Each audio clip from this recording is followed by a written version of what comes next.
Ever feel like you're kind of stuck? Yeah. Like on autopilot? You want to grow and change, but Yeah. uh, you're not even sure where to start. Right. It can feel so overwhelming. Well, that's exactly what we're diving into today, personal development. Becoming the best version of yourself. Exactly. And not just like some vague idea of better. Right. It's not just self-improvement for the sake of it. This deep dive, we're going to unpack what it really means and Why it matters. yeah, why it's so connected to, you know, Living a fulfilling life. yes, a fulfilling and successful life in all its dimensions. Absolutely. One of the things that really struck me going through all this research is that it's not like a destination, you know. Personal It's a development. journey. It is a journey, Like, ongoing. always evolving. Yeah, and there's this quote that just kind of hit me. It's from that article we read, Oh, which one? the one about lifelong learning. It said, life is growth. If we stop growing, technically and spiritually, we are as good as dead. Whoa! I know, right? Kind of intense. It is, but it's also Makes you think. so true. You got to keep moving. Okay, so before we go too deep, Sure. let's clarify something. When you hear personal development, Yeah. what comes to mind? Is it just a buzzword or I think for a lot of people it is, you Right. know, but it's so much more than that. it's got to have some real substance, right? Exactly. It's about taking those conscious steps Yep. to become the best version of yourself. And not just in your career, Right. your Yep. relationships, your health, your sense of purpose. It touches everything. Okay, so it's holistic. It really is. It's not just about like climbing the corporate ladder or whatever. Yeah. It's about becoming a more well-rounded person. Exactly. So how does personal development actually impact, Yeah. things like our relationships or even just, Happiness. happiness? Well, one of the big things is this idea of a growth mindset. Oh, right. That was in that psychology study. Yeah. Yeah, exactly. So, It's basically the idea that you embrace challenges as opportunities to learn and grow. Instead of seeing them as threats or failures. So instead of getting discouraged by setbacks, you see them as learning experiences. Exactly. How does that actually play out, though, in real life? Let me give you an example. Yeah. Imagine you're learning guitar Okay, I like it. with a growth mindset. If you hit a wrong note, you wouldn't be devastating. Oh, for sure. You see it as feedback, Okay. a chance to adjust your technique and get better.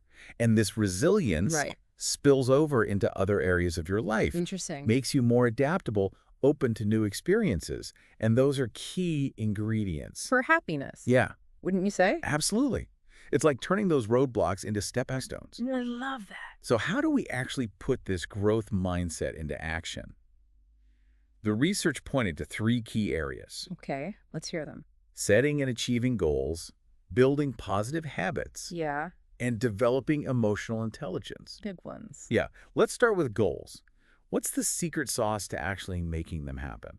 The book on goal setting had a really key insight. Okay, I'm listening. Align your goals with your personal values. So when your goals reflect what truly matters to you, You're intrinsically motivated to achieve them because they mean something to you deep down.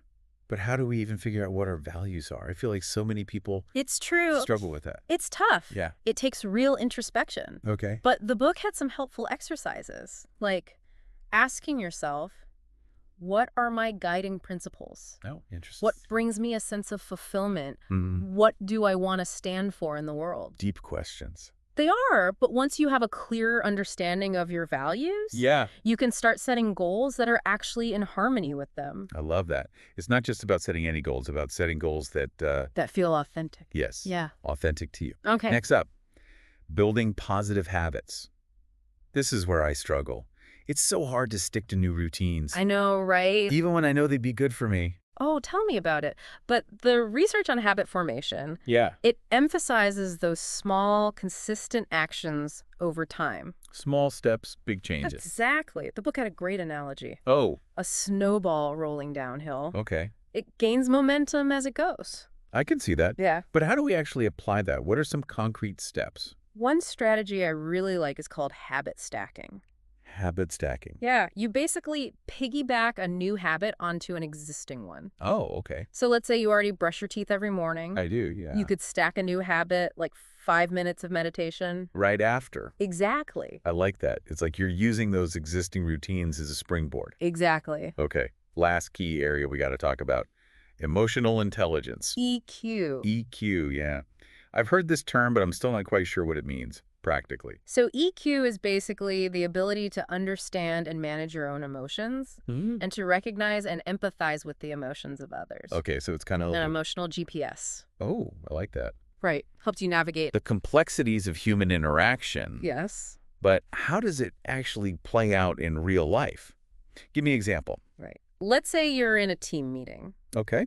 and someone presents an idea you really disagree with. Yeah. With high EQ, you'd be able to stay composed, listen actively, try to understand their perspective. Instead of just, like, shutting down. Exactly. You might even find common ground, lead to a better solution. Without EQ, you might react defensively. Please get into a conflict. Yeah, for sure. That's a powerful example. It shows how EQ can improve communication, collaboration. Decision-making. Yeah, even. yes, yeah. Think about a time you've had a miscommunication. Mhm. Could understanding their emotions and your own have helped? It's something to think about. So we've covered setting goals aligned with our values, Mm-hmm. building positive habits through small, consistent actions, Yes. and developing our emotional intelligence. That all ties together. It does. It all comes back to this idea of personal development as Journey. a journey. And it's beautiful, because there's always room for growth. There is. It's not about reaching some final destination. Right. It's about constantly striving to become the best version of ourselves. I love that.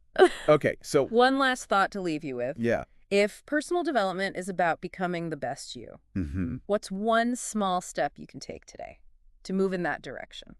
That's something for all of us to think about. I hope so. Thanks for joining us for this deep dive into personal development. Until next time. See you then.